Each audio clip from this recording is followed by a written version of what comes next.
Este adolescente arrogante assassino matou 2 pessoas inocentes. Depois, enquanto fugia da polícia, gravou um vídeo de rap ao lado de seu próprio cartaz de procurado, segurando uma arma e se gabando dos assassinatos em sua letra. E como se isso não bastasse, ele postou o vídeo com uma única legenda: "Os federais não podem me deter." Este foi um dos exemplos mais repugnantes de arrogância na história do crime americano.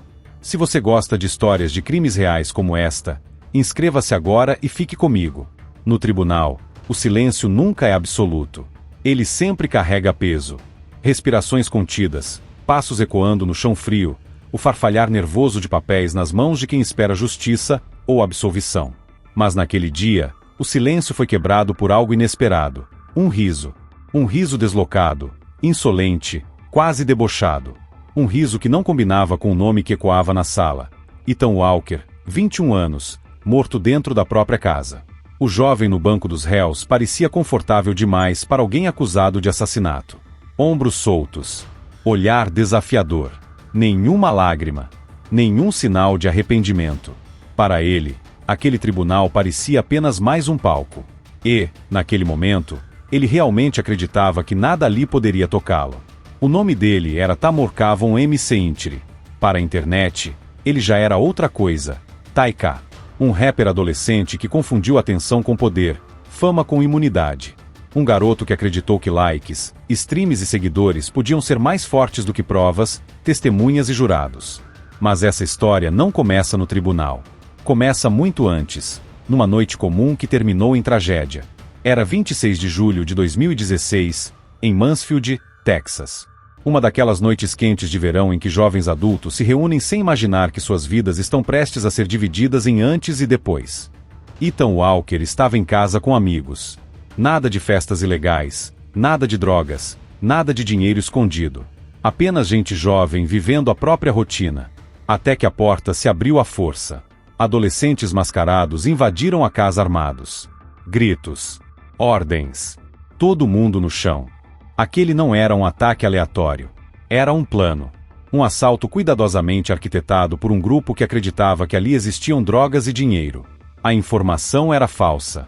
Mas a convicção deles era suficiente para transformar frustração em violência. Quando perceberam que não havia nada para roubar, o clima mudou. A tensão virou raiva. E a raiva encontrou uma arma. Ethan foi baleado. On the night of July 26, 2016. Ethan Walker sat on the floor with his back against a bed with his hands up in the air in a vulnerable, defenseless position. Letharian Merritt shot him through the heart.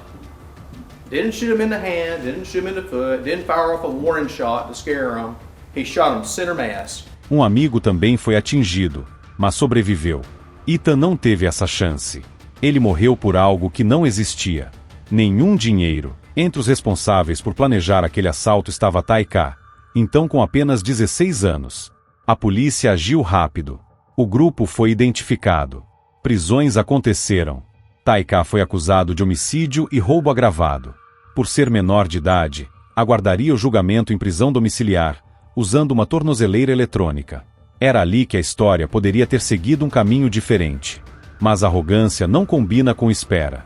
Enquanto a família de Ethan organizava um funeral, Taika estava em casa, conectado à internet, consumindo atenção. Sem remorso. Sem silêncio.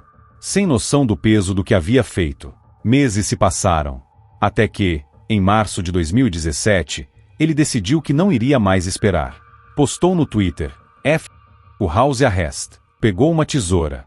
Cortou a tornozeleira. Saiu pela porta como se estivesse cancelando uma assinatura de streaming. Convenceu outro adolescente em situação parecida a fazer o mesmo.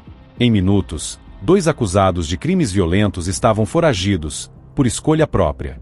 Agora, além de réu, Taika era fugitivo. Sem dinheiro, sem possibilidade de trabalhar, ele fez o que já sabia fazer. Voltou a roubar. Foi assim que o caminho dele cruzou com Mark Anthony Saldivar, 23 anos. Um fotógrafo. Um trabalhador. Um jovem tentando construir a própria carreira com uma câmera e esperança. Mark recebeu uma mensagem no Instagram. Um suposto cliente queria contratar um ensaio fotográfico. Trabalho legítimo. Dinheiro honesto. No dia 23 de abril de 2017, Mark foi até um estacionamento de Chick-fil-A, em San Antônio. Entrou no carro acreditando que estava começando mais um dia de trabalho. Em segundos, armas apareceram. Ele foi roubado, agredido, humilhado. Tentaram fugir levando sua câmera, seu sustento. Desesperado, Mark reagiu. Subiu no capô do carro, tentando impedir que levassem tudo o que ele tinha. Foi quando o tiro veio. Frio, direto, fatal. Mark morreu ali, no asfalto, sem saber quem eram aquelas pessoas. Sem entender por que aquele dia comum terminou daquele jeito. 2 jovens mortos. 2 famílias devastadas. E onde estava Taika? Fugindo. Mas não em silêncio. Escondido em Nova Jersey, ele começou a fazer exatamente o que achava que o tornava intocável: conteúdo. Gravou uma música chamada The Race. Um relato cru da própria fuga. Letras zombando da polícia, da justiça, da ideia de consequência. E então fez algo que mudaria tudo.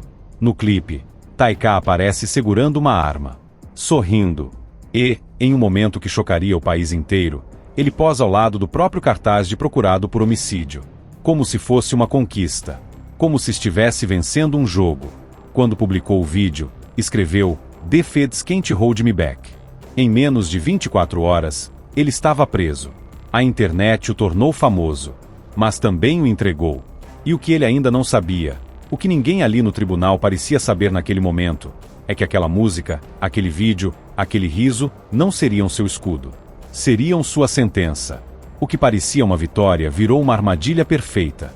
Enquanto The Race explodia nas paradas musicais, investigadores preparavam algo que Taika jamais imaginou: transformar sua própria arrogância na prova mais devastadora do julgamento. Quando Taika foi capturado em Nova Jersey, não houve perseguição cinematográfica nem troca de tiros. Não foi necessário. Ele mesmo havia feito o trabalho por eles.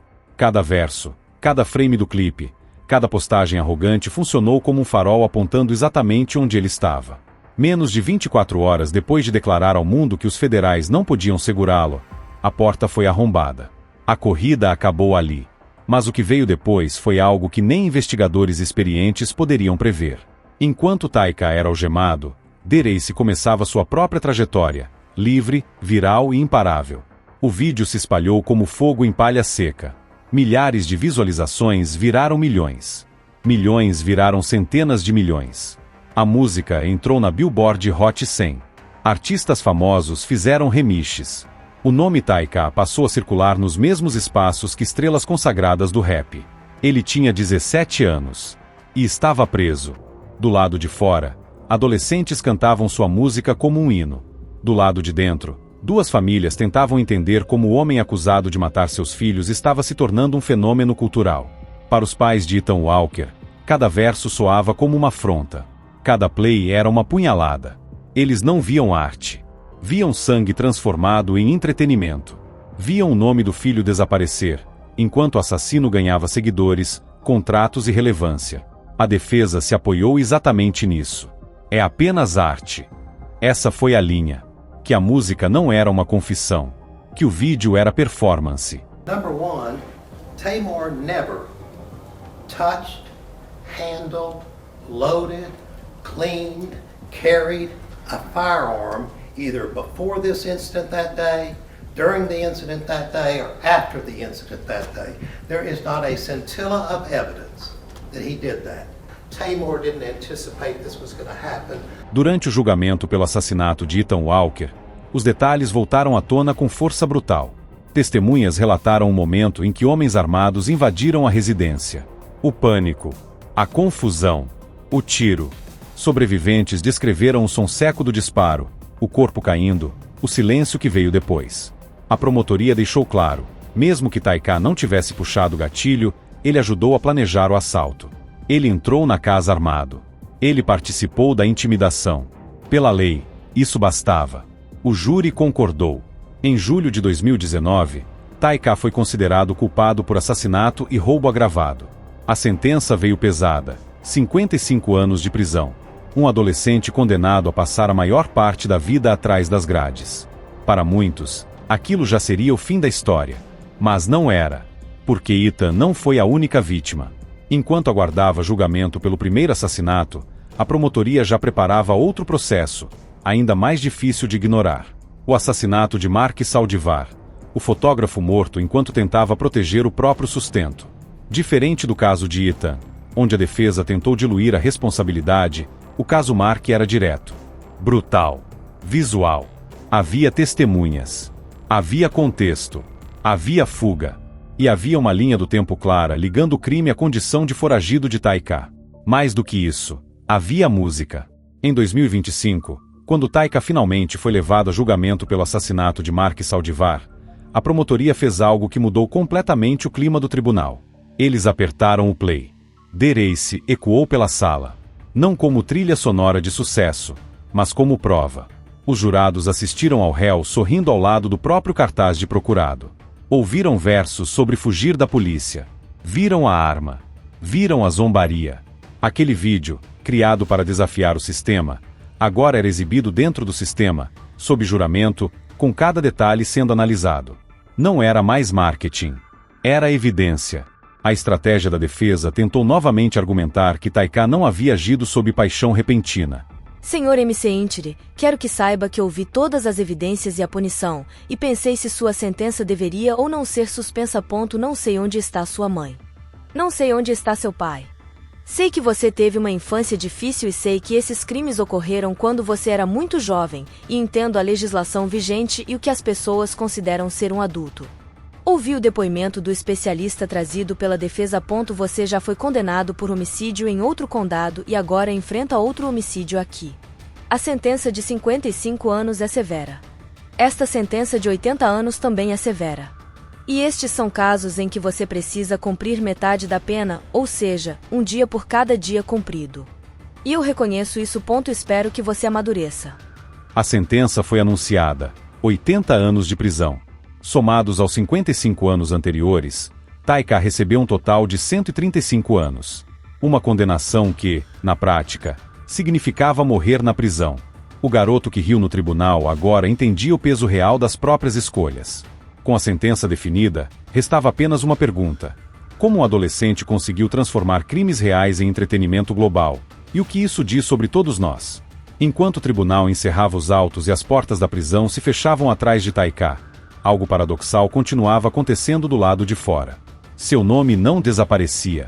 Pelo contrário, ele se tornava cada vez mais presente, mais comentado, mais ouvido. A justiça havia feito sua parte, mas a cultura ainda estava aplaudindo.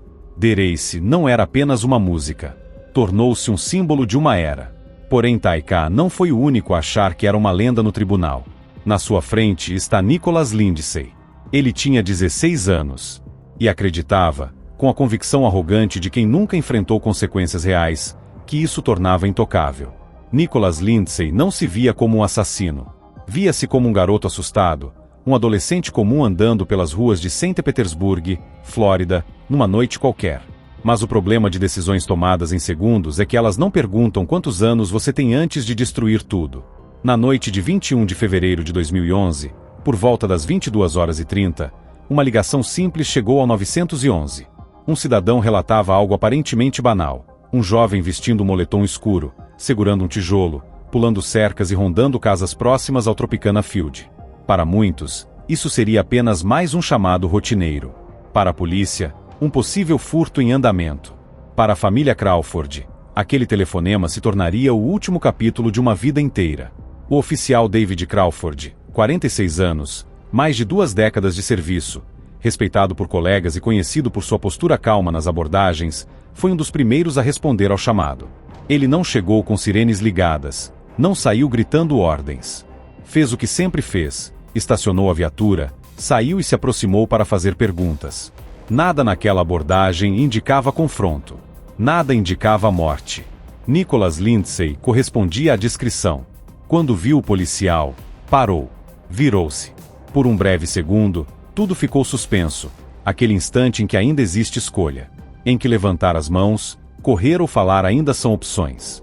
Nicholas escolheu a única que não tem volta. Ele puxou uma arma e atirou. Não foi um disparo acidental. Não foi um tiro isolado. Foram múltiplos disparos a queima-roupa, direto no peito do oficial Crawford. O rádio da polícia explodiu em vozes desesperadas. Shots fired. Officer down. Mesmo ferido mortalmente, Crawford ainda tentou reagir. Sacou sua arma. Atirou. Errou. Nicholas correu. Quando o oficial Donald Ziegler chegou à cena segundos depois, encontrou Crawford caído ao lado da viatura, perdendo sangue rapidamente. Ele foi levado às pressas ao Bayfront Medical Center, mas não houve milagre. David Crawford foi declarado morto pouco tempo depois. Um policial veterano estava morto. E um adolescente estava foragido. A cidade entrou em alerta máximo. Mais de 200 policiais participaram da caçada. Helicópteros cortavam o céu. Cães farejadores vasculhavam becos, quintais, terrenos baldios. Bloqueios surgiram em pontos estratégicos. A mensagem era clara. Alguém havia cruzado a linha mais sagrada da lei. Enquanto isso, Nicholas corria não apenas da polícia, mas da realidade. Em um ato desesperado, jogou a arma do crime em um riacho, acreditando que apagar provas apagaria consequências. Não apagaria. Na manhã seguinte, a descrição do suspeito foi divulgada. Moletom escuro.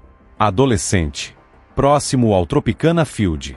Quando Denine Sweat, mãe de Nicholas, ouviu o boletim, algo dentro dela gelou.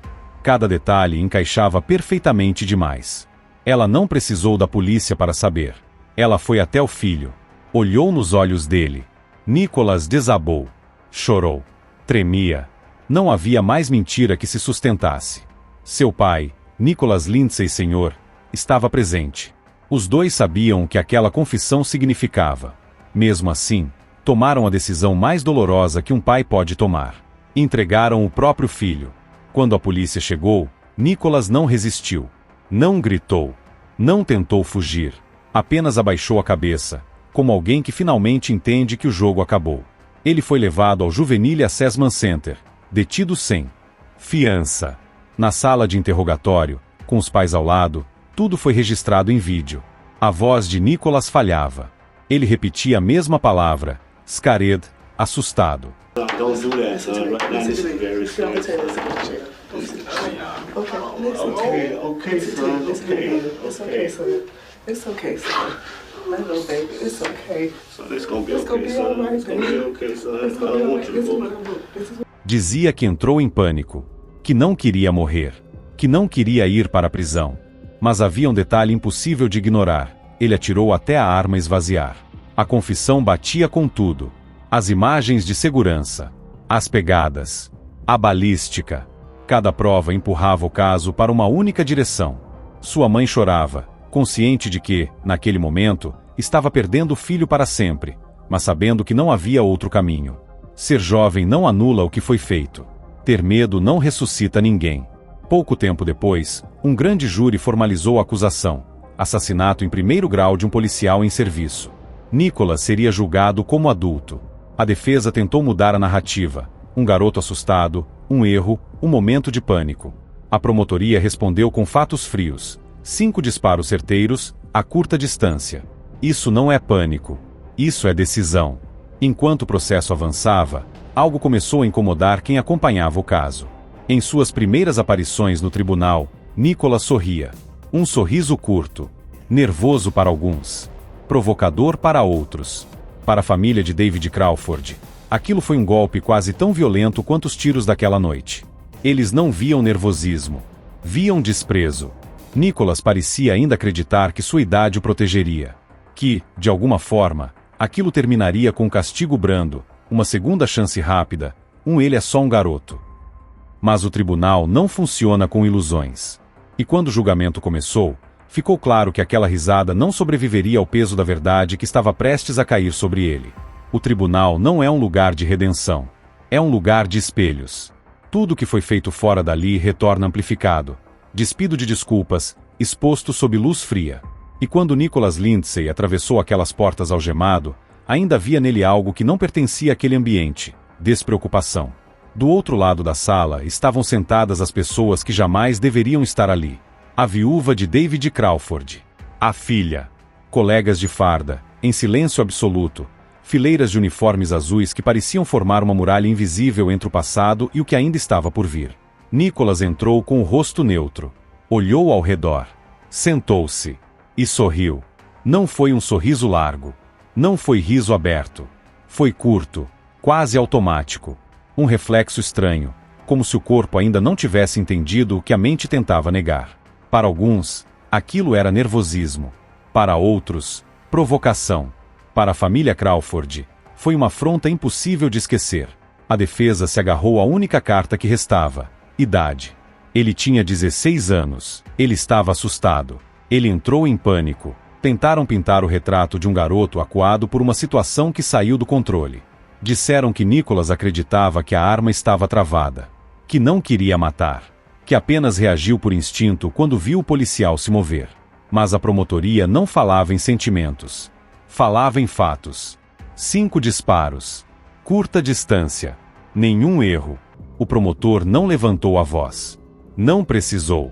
As provas falavam sozinhas. O vídeo da confissão foi exibido.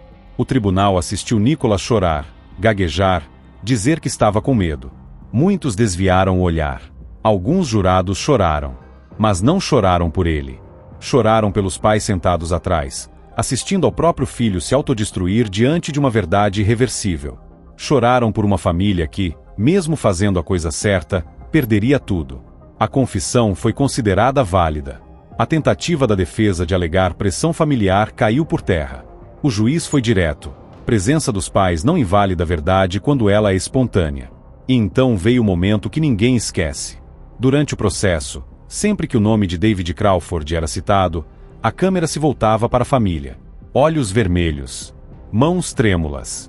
Dor crua. Em contraste, Nicholas mantinha aquela postura inquietante. O leve sorriso surgia e desaparecia, como se ele ainda não tivesse entendido que aquele não era um teatro juvenil, mas o fim de uma estrada. Foi ali que a filha de Crawford percebeu algo que jamais conseguiria perdoar. Enquanto nós estávamos destruídos, ele sorria. Para ela, não havia nervosismo. Havia ausência de humanidade. O veredicto não veio rápido. O júri levou o tempo necessário, pesado pelo que significava condenar alguém tão jovem à prisão perpétua. Mas o peso maior era outro: permitir que a morte de um policial fosse reduzida a um erro juvenil. Quando retornaram à sala, o silêncio era absoluto. Culpado. Assassinato em primeiro grau. Nenhuma reação imediata. Nenhum grito. Nenhuma explosão. Apenas um breve congelamento no rosto de Nicholas, como se aquela palavra finalmente tivesse atravessado todas as camadas de negação. A sentença veio logo depois: prisão perpétua sem possibilidade de liberdade condicional. Naquele instante, algo mudou. O sorriso sumiu. O garoto que entrou acreditando que sairia cedo entendeu, talvez pela primeira vez, que não sairia jovem. Nem adulto. Talvez nem saísse. Seu pai se levantou. Chorava incontrolavelmente. Pediu desculpas à família Crawford, à polícia, à cidade. Pediu desculpas por algo que não podia ser consertado. Nicholas permaneceu sentado. Em 2005, a Suprema Corte dos Estados Unidos havia proibido a pena de morte para menores de 18 anos. Aquilo salvou a vida de Nicholas. Mas não salvou o futuro. O máximo de misericórdia que a lei podia oferecer já havia sido dado. Ainda assim, a história não terminou ali. Anos depois, novas decisões judiciais mudaram o entendimento sobre sentenças perpétuas para juvenis. Os tribunais passaram a exigir revisões, considerando maturidade, histórico, potencial de mudança. O caso de Nicholas voltou à mesa. Em 2017, ele compareceu novamente diante de um juiz. Já não era um garoto. Era um homem moldado por concreto, rotina carcerária e tempo perdido. Seu pedido era simples: redução da pena para 40 anos. O juiz foi ainda mais simples: negado. A nova sentença manteve a prisão perpétua, com a possibilidade de revisão após 25 anos, em 2036. Até lá, Nicholas passaria mais da metade da vida atrás das grades. Teria 61 anos quando, e se, alguém decidisse que ele merecia outra chance. Na saída da audiência, enquanto a família Crawford mantinha a compostura que aprenderá à força, Nicholas sorriu novamente. Um sorriso rápido, quase imperceptível. Mas agora ninguém mais confundia. Aquilo não era confiança. Era vazio. Ele comprou a arma ilegalmente dias antes por $140. Tinha histórico de delitos juvenis. Furtos. Evasão escolar. Chances não lhe faltaram. Escolhas erradas. Sim. David Crawford não teve segunda chance. A filha dele não teve outra infância. A esposa não teve despedida. E o tribunal deixou claro: aquilo não foi uma falha do sistema. Foi a consequência direta de decisões tomadas por alguém que achou que a idade era um escudo. O tempo passa diferente dentro de uma prisão. Os dias não são marcados por datas comemorativas, aniversários ou planos para o futuro. São marcados por contagens, portas de ferro, rotinas repetidas e pelo peso constante de uma pergunta que nunca vai embora: e se eu tivesse feito diferente? Para Nicholas Lindsay, o tempo começou a se distorcer naquela noite de fevereiro de 2011. Tudo que veio depois, julgamentos, sentenças, recursos, foi apenas a extensão inevitável de um único momento de escolha.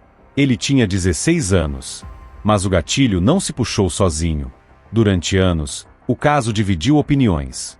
Para alguns, Nicholas era apenas mais um exemplo de um sistema que falha com jovens vulneráveis, empurrados para o crime por ambientes hostis, ausência de estrutura e decisões impulsivas típicas da adolescência.